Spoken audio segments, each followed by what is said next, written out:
Remarks of the President at ceremonies honoring Veterans Day. From the Arlington National Cemetery, November the 11th, 1961. Mr. Gavin, Mr. Gleason, members of the military forces, veterans, fellow Americans, today we are here to celebrate and to honor and to commemorate the dead and the living. The young men who in every war since this country began have given testimony to their loyalty to their country and their own great courage. I do not believe that any nation in the history of the world has buried its soldiers further from its native soil than we Americans, or buried them closer to the towns in which they grew up. We celebrate this Veterans Day for a very few minutes, a few seconds of silence, and then this country's life goes on.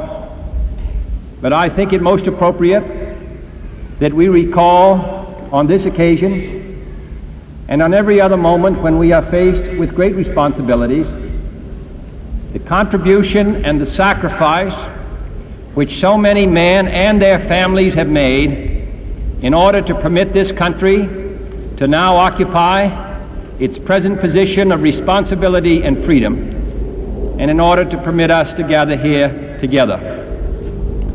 Bruce Catton, after totaling the casualties which took place in the Battle of Antietam, not so very far from this cemetery, when he looked at statistics which showed that in the short space of a few minutes, whole regiments lost 50 to 75% of their numbers, then wrote that life perhaps isn't the most precious gift of all, that men died for the possession of a few feet of a cornfield or a rocky hill, or for almost nothing at all. But in a very larger sense, they died that this country might permit it to go on, and that it might permit it to be fulfilled, the great hopes of its founders. In a world tormented by tension and the possibilities of conflict, we meet in a quiet commemoration of an historic day of peace. In an age that threatens the survival of freedom, we join together to honor those who made our freedom possible. The resolution of the Congress, which first proclaimed Armistice Day, described November 11th, 1918 as the end of the most destructive, sanguinary, and far-reaching war in the history of human annals. That resolution expressed the hope that the First World War would be, in truth, the war to end all wars. It suggested that those men who had died had therefore not given their lives in vain. It is a tragic fact that these hopes have not been fulfilled, that wars still more destructive and still more sanguinary followed, that man's capacity to devise new ways of killing his fellow men have far outstripped his capacity to live in peace with his fellow men. Some might say, therefore, that this day has lost its meaning, that the shadow of the new and deadly weapons have robbed this day of its great value, that whatever name we now give to this day, whatever flags we fly or prayers we utter, it is too late to honor those who died before, and too soon to promise the living an end to organized death.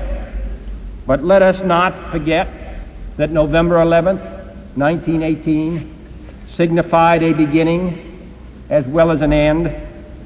The purpose of all war, said Augustine, is peace. The First World War produced man's first great effort in recent times to solve by international cooperation the problems of war.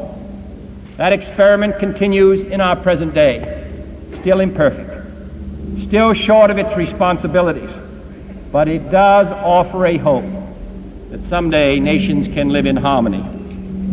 For our part, we shall achieve that peace only with patience and perseverance and courage. The patience and perseverance necessary to work with allies of diverse interests but common goals. The courage necessary over a long period of time to overcome an adversary skilled in the arts of harassment and obstruction. There is no way to maintain the frontiers of freedom without cost and commitment and risk. There is no swift and easy path to peace in our generation. No man who witnessed the tragedies of the last war, no man who can imagine the unimaginable possibilities of the next war, can advocate war out of irritability or frustration or impatience. But let no nation confuse our perseverance and patience with fear of war or unwillingness to meet our responsibilities. We cannot save ourselves by abandoning those who are associated with us or rejecting our responsibilities. In the end, the only way to maintain the peace is to be prepared in the final extreme to fight for our country and to mean it. As a nation, we have little capacity for deception. We can convince friend and foe alike that we are in earnest about the defense of freedom only if we are in earnest, and I can assure the world that we are. This cemetery was first established 97 years ago. In this hill were first buried men who died in an earlier war, a savage war here in our own country. 99 years ago today, the men in gray were retiring from Antietam, where thousands of their comrades had fallen between dawn and dusk in one terrible day. And the men in blue were moving towards Fredericksburg, where thousands would soon lie by a stone wall in heroic and sometimes miserable death. It was a cruel moment in our nation's history. But these memories, sad and proud, these quiet grounds, this cemetery, and others like it all around the world, remind us with pride of our obligation and our opportunity. On this Veterans Day of 1961, on this day of remembrance, let us pray in the name of those who have fallen in this country's wars, and most especially who have fallen in the First World War and in the Second World War, that there will be no veterans of any further war, not because all shall have perished, but because all shall have learned to live together in peace. And to the dead here in this cemetery, we say they are the race. They are the race immortal, whose beams make broad the common light of day. Though time may dim, though death has barred their portal, these we salute, which nameless passed away.